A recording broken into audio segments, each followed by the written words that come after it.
Hello students, in today's lecture we will discuss about the process of coagulation or clotting of blood. So blood clotting or coagulation of blood is a very important property of the blood plasma. ठीक है ना? तो यह हमारे blood या blood plasma की एक important property होती है कि इसके अंदर ब्लड क्लोटिंग या ब्लड का कोगुलेशन होता है. ठीक है, तो it is a property of the blood exhibit the coagulation और clotting in response to the injury और ट्रॉमा. जब भी कोई इंजुरी होगी या किसी तरह का कोई भी ट्रॉमा जब देखने को मिलता है उस समय हमें ब्लड कोगुलेशन या ब्लड का क्लोटिंग दिखाई देता है. ठीक है, so coagulation or clotting is a mechanism to prevent the excessive loss of the blood. Actually यह जो क्लोटिंग होता है या फिर ये जो कोगुलेशन होता है ये क्यों होता है कि बॉडी से एक्सेसिव ब्लड बाहर नहीं निकल जाए. आपने कई बार ऐसा एक्सपीरियंस किया होगा, अनुभव किया होगा कि जैसे हाथ में कोई पिन चुभ जाती है तो कुछ समय तक ब्लड आता है, उसके बाद ब्लड आना बंद हो जाता है और वहां पर एक semi solid red dark red colour का एक स्ट्रक्चर या स्कम डिपॉजिट हो जाता है. इसी को हम किस नाम से जानते हैं? इसे हम क्लोट के नाम से जानते हैं या इसे हम कोगुलेशन के नाम से जानते हैं. ठीक है, तो ये हो गया हमारा क्लोट. तो क्लोट क्यों बनता है? क्लोट इसलिए बनता है कि बॉडी का ये जो फ्लूइड है या जो ब्लड है इसका बॉडी से एक्सेसिव लॉस नहीं होना चाहिए. इसलिए हमें यह फिनोमेना या यह जो प्रॉपर्टी है ब्लड की यह देखने को मिलती है. ठीक है, तो इसमें हम क्या देखते हैं कि जब भी कोई इंजरी होगी तो कुछ समय तक ब्लड निकलेगा, फिर उसके बाद हम क्या देखते हैं कि एक रेडिश ब्राउन कलर का स्कम उस जगह पर डिपॉजिट हो जाता है. ठीक है, कहां पर? जहां पर कट हुआ था या कोई इंजरी हुई थी. तो एक्चुअली ये जो क्लोट होता है या ये जो कोगुलम, क्लोट को हम कोगुलम के नाम से भी जानते हैं, ये जो होता है ये किसकी वजह से होता है? It's formed due to the network of thread called fibrin. तो जो भी क्लोट बनता है वो किसकी वजह से बनता है? फाइब्रिन करके बॉडी में एक प्रोटीन होती है, तो उसके नेटवर्क की वजह से ब्लड क्लोट का फॉर्मेशन होता है. अब जैसे मान लीजिए यहां पर कोई ये इंजुरी है और यहां से ब्लड कंटिन्यूअस लॉस हो रहा है. ठीक है, कुछ समय बाद क्या होगा कि यहां पर इस तरह का नेटवर्क ऑफ फाइब्रिन प्रोटीन यहां बन जाएगा. फाइब्रिन प्रोटीन का क्या हो गया? यहां पर एक नेटवर्क बिल्डअप हो गया, एस्टेब्लिश हो गया. अब इसमें क्या होगा कि इसमें हमारे जो फॉर्मेड एलिमेंट्स हैं ब्लड के वो इसमें जाके फंस जाएंगे. डेड और जो डैमेज फॉर्मेड एलिमेंट है वो इसमें जाके ट्रैप हो जाएंगे, फंस जाएंगे. अब ट्रैप होने की वजह से, फंसने की वजह से क्या होगा कि अब हम क्या देखेंगे? अब हम ये देखेंगे कि ब्लड का बाहर निकलना रुक जाएगा. तो ब्लड का फॉर्मेट एलिमेंट इनिशियली बाहर नहीं जा पाएगा, तो केवल क्या पास आउट हो पाएगा? केवल एक्स्ट्राओकुलर प्लाज्मा पास आउट हो पाएगा.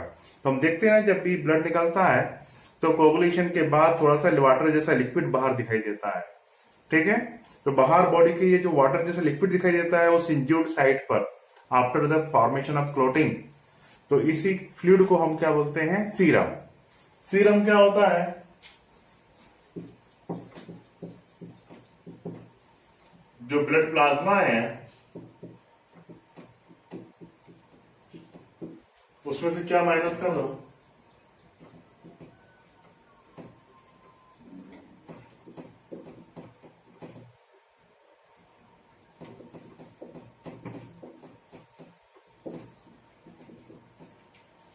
यदि प्लाज्मा में से ब्लड क्लोटिंग फैक्टर्स को माइनस कर दिया जाए या फाइब्रिनोजन प्रोटीन को माइनस कर दिया जाए मोटे तौर पर, तो जो भी कुछ बचता है उसे हम क्या बोलते हैं? सीरम.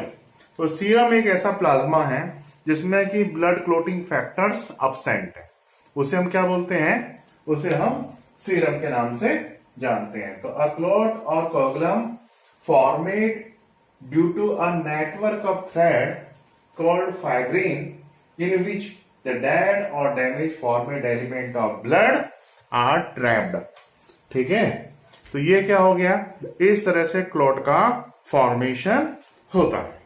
ठीक है, तो ब्लड के क्लॉट के जो फॉर्मेशन के लिए किस किस की नीड होती है, कौन कौन सी चीजों की आवश्यकता होती है, वो हम डिस्कस करते हैं।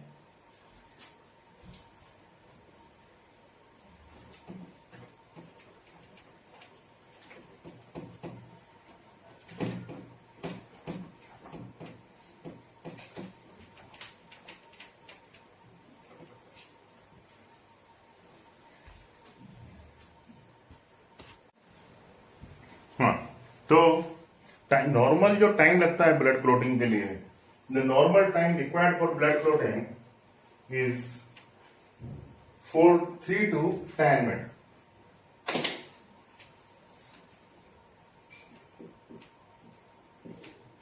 Normal time for blood clotting वो कितना होता है, 3 to 10 मिनट होता है।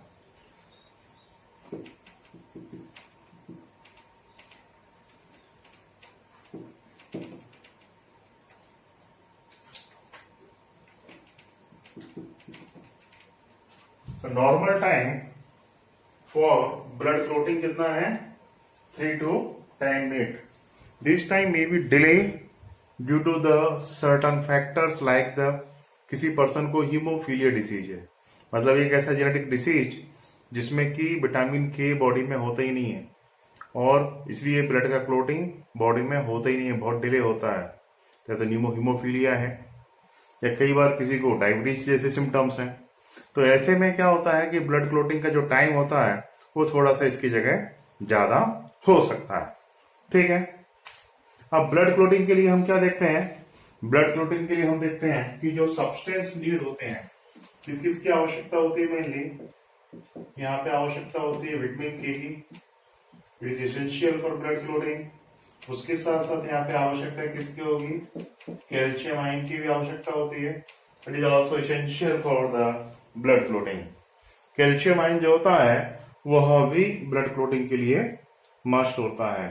ठीक है, तो ये दो सब्सटेंस की आवश्यकता देखने को मिलती है।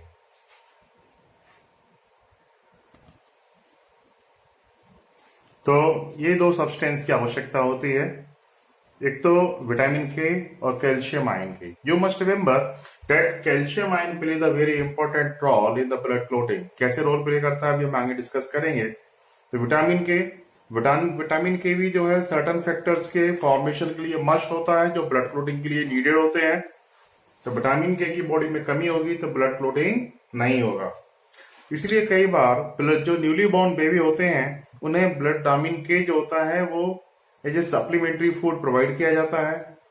क्यों, भाई न्यूली बॉर्न चाइल्ड है तो अम्बिलिकल कॉर्ड से यदि बॉडी में उसके विटामिन के का डिफिशियंसी हुआ तो अम्बिलिकल कॉर्ड से उसकी बॉडी का ब्लड काफी ज्यादा लॉस हो सकता है, जिससे कि बच्चे को सीवियर इंजरी आ सकती है। तो इसको प्रिवेंट करने के लिए न्यूली बॉर्न बेबी को विटामिन के प्रोवाइड किया जाता है। तो हमने क्या देखा कि बॉडी के अंदर ब्लड क्लॉटिंग के लिए जो नीडेड सब्सटेंस है वो कौन कौन से हैं, एक तो विटामिन के और दूसरा calcium ion. Now we discuss about the modern concept of the blood clotting. अब हम ब्लड क्लॉटिंग के मॉडर्न कंसेप्ट को डिस्कस करेंगे। एक्चुअली ये मॉडर्न कंसेप्ट काफी कॉम्प्लेक्स सिस्टम थ्योरी है, इसे आप लोग एमबीबीएस फर्स्ट ईयर में डिस्कस करेंगे। जब हम वहां पर फिजियोलॉजी पढ़ेंगे तो हम पूरी की पूरी ये जो कैस्केड प्रोसेस है उसे हम डिस्कस करेंगे। अभी हम केवल एक बहुत ही रफली और बहुत ही एक्सट्रीमली ब्रीफ में इस प्रोसेस को डिस्कस करते हैं। तो now we discuss about modern theory of blood clotting.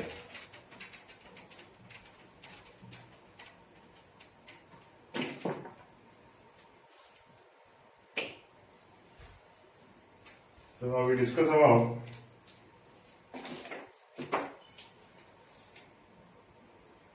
mechanism of blood clotting.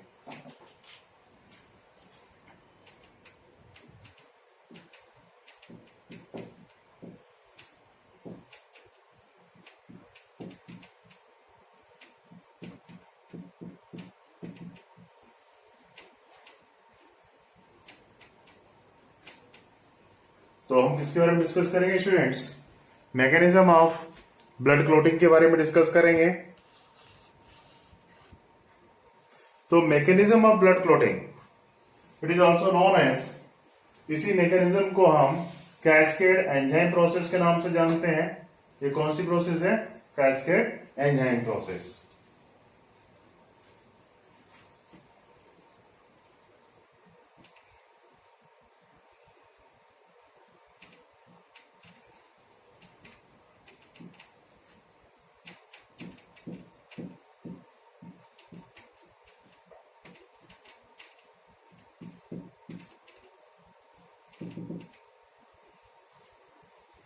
अभी स्टूडेंट, कैस्केड एंजाइम थ्योरी क्या है?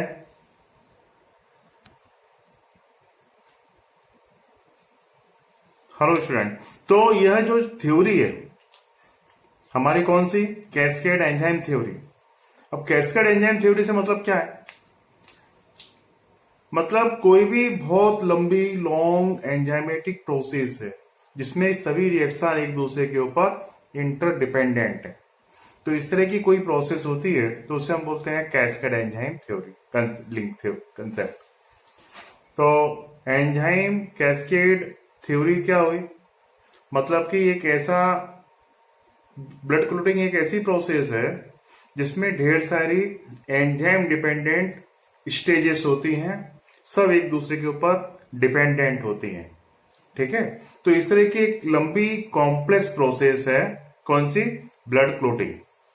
अब इसमें this theory was introduced by मैकफार्लेन and his colleagues. तो मैकफार्लेन और उनके जो कलीग्स थे उन्होंने इस थ्योरी को इंट्रोड्यूस किया था। अब इस मैकेनिज्म में, पूरी मैकेनिज्म में क्या बताया गया है कि ब्लड क्लोटिंग के लिए अप्रोक्सीमेट 13 फैक्टर्स आर रिस्पॉन्सिबल। इसमें से एक फैक्टर को डिलीट कर दिया तो फैक्टर कितने हो गए? 12। अब बचे कितने फैक्टर? 12 फैक्टर। तो हम क्या बोलेंगे एट प्रेजेंट डेट कि 12 factor responsible for the blood clotting. कितने फैक्टर रिस्पॉन्सिबल है? 12 फैक्टर रिस्पॉन्सिबल है। ठीक है,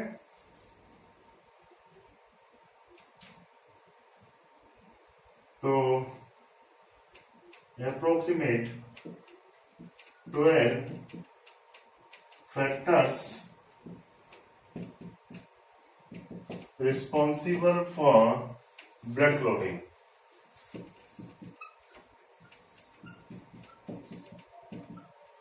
पहले फैक्टर्स का नंबर कितना था? 13। अब क्या हुआ इसमें से कि फैक्टर नंबर 6 को डिलीट कर दिया। कितने फैक्टर बचे? 12 फैक्टर बचे। तो 12 factor are responsible for the blood clotting. Among this factor 4 factor are the primary factor. इन 12 फैक्टर में से 4 फैक्टर कौन से हो गए? Primary factor.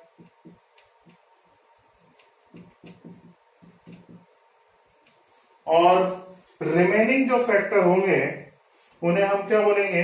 उन्हें हम बोलेंगे एसेसरी फैक्टर। तो पूरी की पूरी कैस्केड प्रोसेस में 12 फैक्टर रिस्पॉन्सिबल है ब्लड क्लोटिंग के लिए। इसमें से 4 फैक्टर कौन से हो गए? Primary factor. ये कितने हो गए? 4। अब बचे कितने? 9। तो 9 क्या हो गए हमारे? ये हो गए एसेसरी फैक्टर।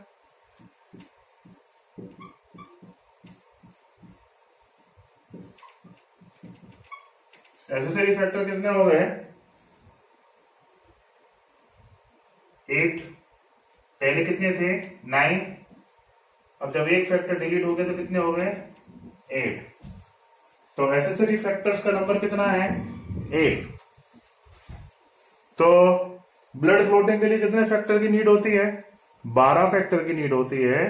इसमें से 4 हमारे कौन से फैक्टर हैं? Primary factor. एंड 8 फैक्टर कैसे हैं? ये हमारे एसेसरी फैक्टर है। ठीक,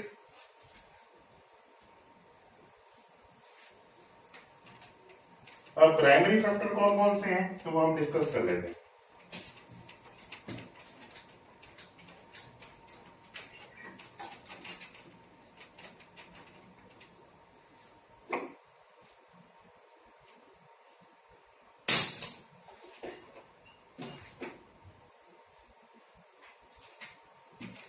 तो प्राइमरी जो फैक्टर्स हैं वो फैक्टर हैं number 1, we are discussing about the primary factor.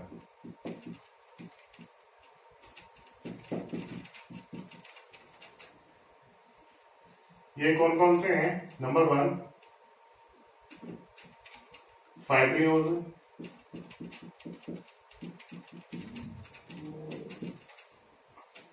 these are factor number first factor कौन सा? फाइब्रिनोजन। Next factor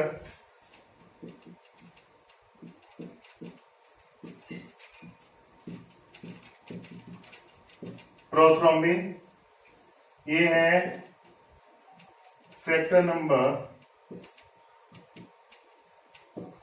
2। फाइब्रिनोजन नहीं होगा तो भाई फाइब्रिन का फॉर्मेशन नहीं होगा, फाइब्रिन का फॉर्मेशन नहीं होगा, प्रोटीन ही बनना। तो fibrinogen is the first factor. Second कौन सा है? सेकंड है हमारा प्रोथ्रोम्बिन। प्रोथ्रोम्बिन नहीं होगा तो भी प्रोसेस कंप्लीट नहीं होनी है। उसके बाद नेक्स्ट कौन सा है? थ्रोम्बोकाइनेज।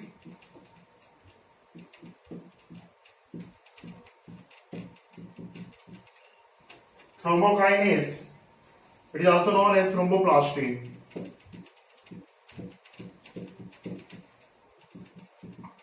ये हो गया हमारा factor number 3 and calcium ion.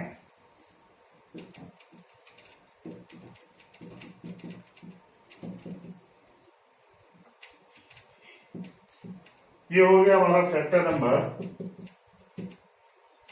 4. So these are the primary factors that responsible for the blood clotting.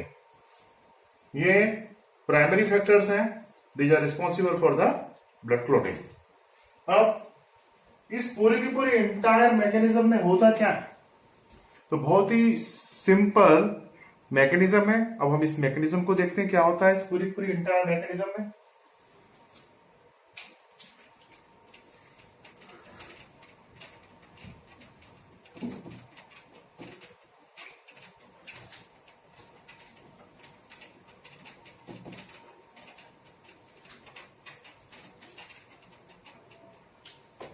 देखिए सबसे पहले तो क्या होगा, हमारा टिश्यू इंज्यूर्ड होगा।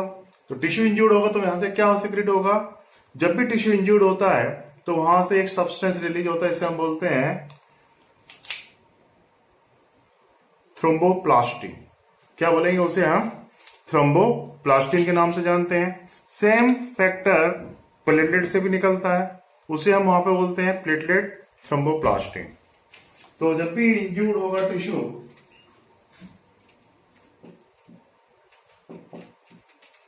तो जो इंज्यूर्ड टिश्यू है, तो टिश्यू जब इंज्यूर्ड हुआ तो उसने क्या सिक्रीट किया? उसने सिक्रीट किया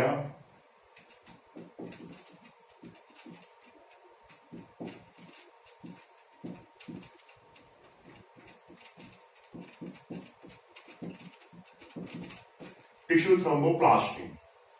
उसी तरह से हमारे पास क्या है? Platelets.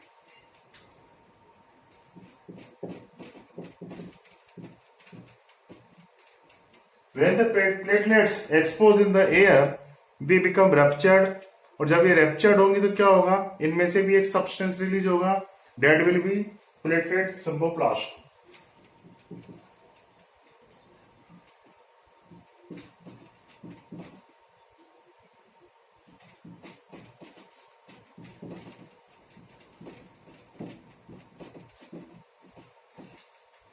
So what do you observe that? You observe that injured tissue secrete the tissue thromboplastin and platelets secrete the platelets thromboplastin. Both thromboplastin become fuse और क्या बनाते हैं ये? This formate the common thromboplastin.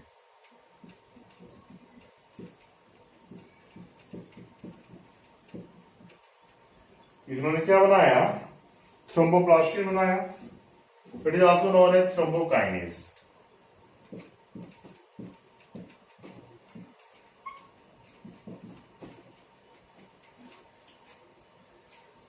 इन्होंने किसका formation किया? Thromboplastin या फिर थ्रोम्बोकाइनेस का फॉर्मेशन किया। मैं थोड़ा बड़ा लिख देता हूं।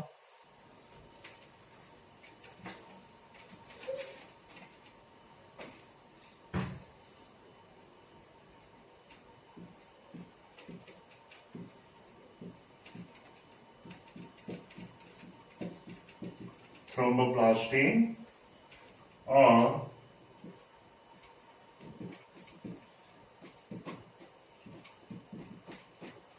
थ्रोम्बोकाइनेस। तो थ्रोम्बोप्लास्टिन और thrombokinase, it's a very important. अब ये करेगा क्या? देखो ये क्या करता है, these are the enzyme. Thromboplastin या थ्रोम्बोकाइनेस क्या है? ये एंजाइम है। अब ये क्या करेगा, हमारे ब्लड प्लाज्मा में एक सब्सटेंस प्रेजेंट होता है जिसका नाम होता है प्रोथ्रोम्बिन। तो ये क्या करेगा, उसे थ्रोम्बिन में कन्वर्ट कर देगा। तो हमारे प्लाज्मा में कौन सा सब्सटेंस प्रेजेंट है? प्रोथ्रोम्बिन।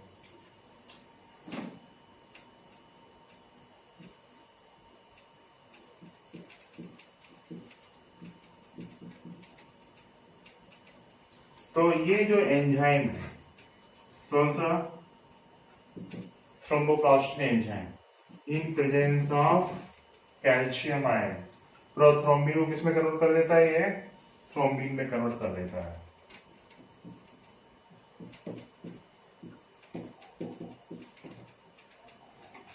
किसमें कन्वर्ट कर दिया? थ्रोम्बिन में कन्वर्ट कर दिया। This thrombin convert the insoluble soluble fibrinogen protein to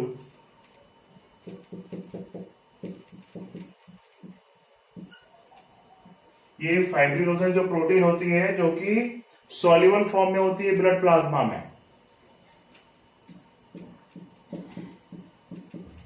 तो सॉल्युबल फाइब्रिनोजन प्रोटीन को किसमें कन्वर्ट कर देता है? ये कन्वर्ट कर देता है फाइब्रिन। ये किसमें कन्वर्ट कर देगा? फाइब्रिन में कन्वर्ट कर देगा। ठीक है, तो आपने क्या देखा कि प्रोथ्रोम्बिन को थ्रोम्बोकाइनेस ने या थ्रोम्बोप्लास्टिन ने किसमें कन्वर्ट कर दिया? थ्रोम्बिन में कन्वर्ट कर दिया। थ्रोम्बिन ने फिर क्या किया? थ्रोम्बिन ने सॉल्युबल फाइब्रिनोजन को इनसॉल्युबल फाइब्रिन में कन्वर्ट कर देगा। ठीक है, अब इसके बाद क्या होगा, ये जो फाइब्रिन है ये इनसॉल्युबल है और यह जो है फाइब्रिन फाइबर बनाएगा।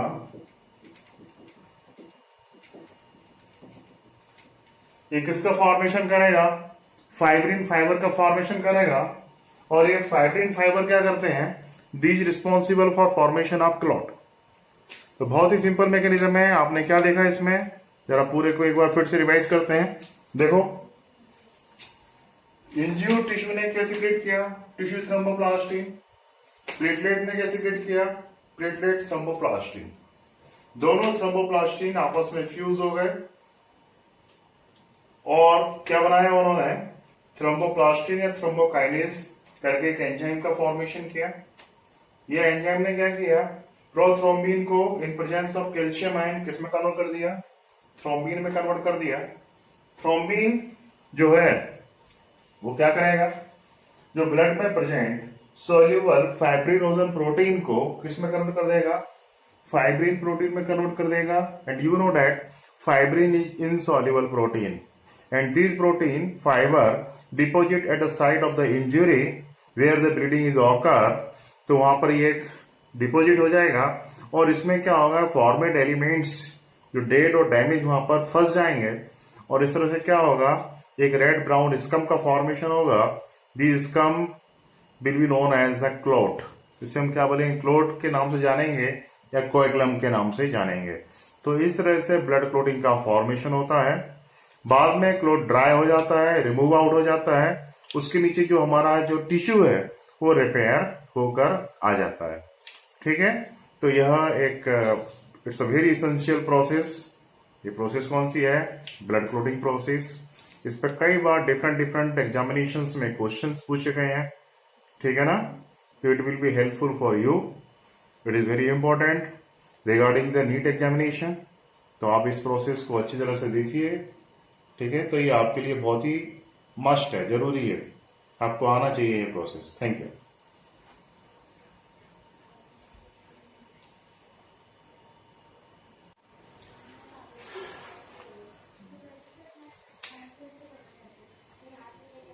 स्टूडेंट्स, अब हम आउट ऑफ एनसीईआरटी कुछ पॉइंट्स और डिस्कस कर लेते हैं जो कि हमारे लिए इंपॉर्टेंट हो सकते हैं।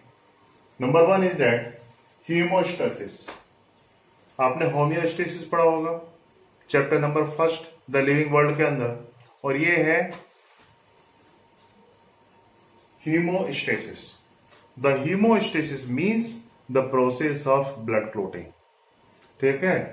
तो ब्लड मैकेनिज्म ऑफ जो ब्लड क्लोटिंग होता है इसे हम हीमोस्टेसिस के नाम से भी जानते हैं, ठीक है?